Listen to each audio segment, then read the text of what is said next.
Okay students, class 10th के triangles का एक most important theorem basic proportionality theorem या जिसे हम थेल्स थ्योरम भी कहते हैं, इसके बारे में आज हम लोग इसके प्रूफ्स को देखेंगे। सबसे पहले हम इसके स्टेटमेंट को देखते हैं। स्टेटमेंट क्या है?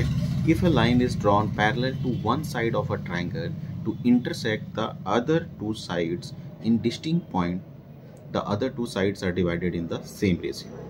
जैसे हम डायग्राम में देख रहे हैं कि एक ट्राइंगल बना हुआ है, जैसे बी सी डी ई के पैरेलल है, बी सी डी ई के पैरेलल है, और जैसे डी ई ए बी को डी पॉइंट पर इंटरसेक्ट कर रहा है और ए सी को ई पॉइंट पर। तो हमें ये बताना है कि A D by D B is equal to A E by E C, यानी other two sides are divided in the same ratio. सबसे पहले हम गिवन को लिखेंगे। गिवन क्या है? एक ट्राइंगल है जिसमें D E is parallel to B C and D intersect A B at D and A C at E. To proof हमें जो प्रूफ करना होगा वो लिख लेंगे A D by D B is equal to A E by E C.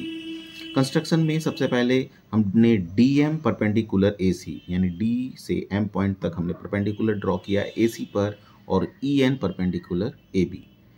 Construction लिखने के बाद इसमें एक और कंस्ट्रक्शन है, join B E and C D, join B E and C D, ठीक है, यानी बी ई और सी डी को हमने ज्वाइन कर दिया है। आइए हम इसको अब प्रूव करें। सबसे पहले अगर हम देखें तो एरिया ऑफ ट्राइंगल हम सभी जानते हैं। एरिया ऑफ ट्राइंगल का जो फॉर्मूला होता है half into base into height, उसी का यूज करते हुए हम लोग आगे इसको सॉल्व करेंगे। Area of triangle half into base into height, हम जैसे यहाँ लिख रहे हैं area of triangle, area of triangle half into base into height, ठीक है। इस ट्राइंगल में अगर हम देखें तो यहाँ पर हमारा ए डी ई और बी डी ई, सबसे पहले हम इस दो ट्राइंगल का रेशियो फाइंड करेंगे, A D E and B D E का।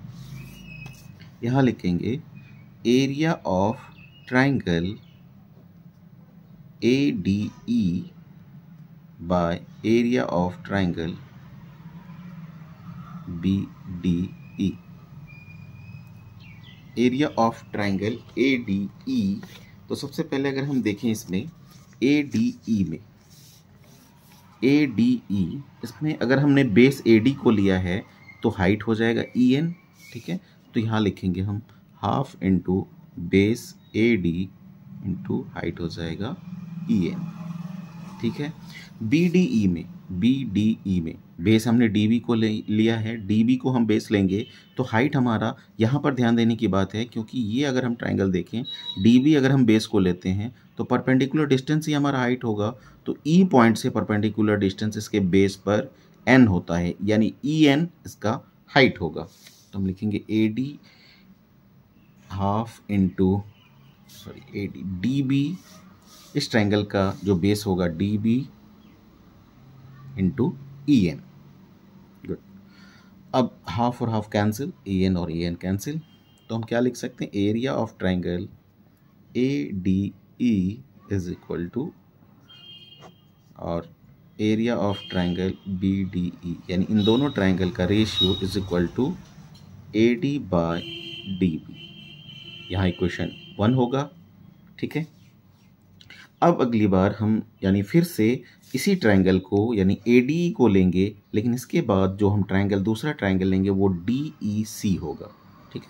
हमें साइड्स का रेशियो इक्वल करना है, तो सबसे पहले हमने ADE और BDO को लिया, इस बार हम ADE एंड DEC का रेशियो फाइंड करेंगे, एरिया का रेशियो। तो again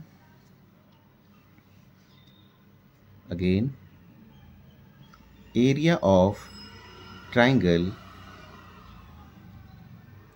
ADE by area of triangle DEC, half into, इस बार बेस AE होगा तो हाइट DM हो जाएगा, तो half into AE into DM by DEC। DEC triangle में अगर हम देखें तो बेस हमें EC को लेना है, EC बेस हो जाने के बाद फिर से अगर हम देखें जिस तरह से हमारा DBE ट्रायंगल में हुआ था, तो पॉइंट D से M यानी DM हमारा इसका DEC का हाइट होगा।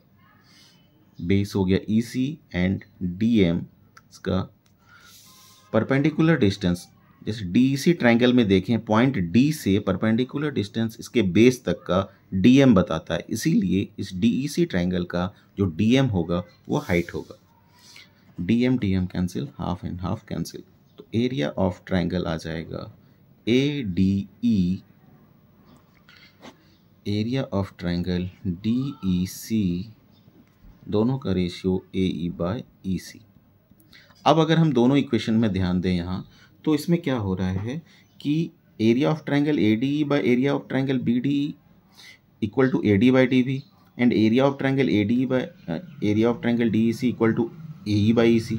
दोनों इक्वेशन में अगर हम देखें तो LHS में न्यूमरेटर इक्वल है, डिनोमिनेटर इक्वल नहीं है, यानी एरिया ऑफ ट्रायंगल BDE और DEC। तो इस फिगर में अगर हम देखें, area of triangle BDE and area of triangle DEC ये दोनों इक्वल हो सकते हैं। क्यों इक्वल होंगे? क्योंकि दोनों का बेस सेम है, DE बेस पर दोनों ये बने हुए हैं और same between the same parallel दोनों हैं, यानी ये दोनों पैरेलल लाइन है, इसलिए इन दोनों का एरिया इक्वल होगा।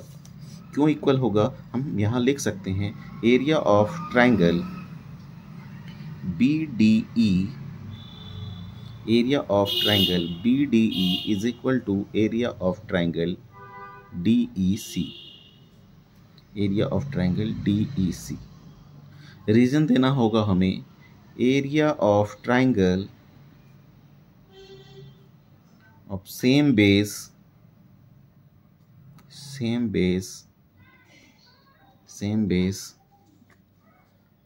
and between the same parallel,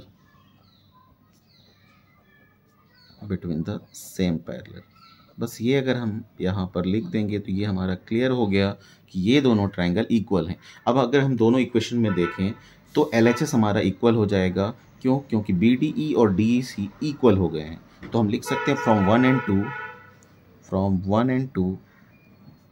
2 RHS के इक्वल हो जाएगा, यानी AD/DB किसके इक्वल हो जाएगा? AE/EC के इक्वल हो जाएगा। हम यहाँ लिखेंगे AD/DB is equal to AE/EC। यही तो हमें प्रूफ करना था। ठीक है, इस तरह से अगर हम देखें तो ये जो BPT थ्योरम है, जिसे हम थेल्स थ्योरम को हम आसानी से प्रूफ कर सकते हैं। AD/DB is equal to AE/EC। Okay, thank you.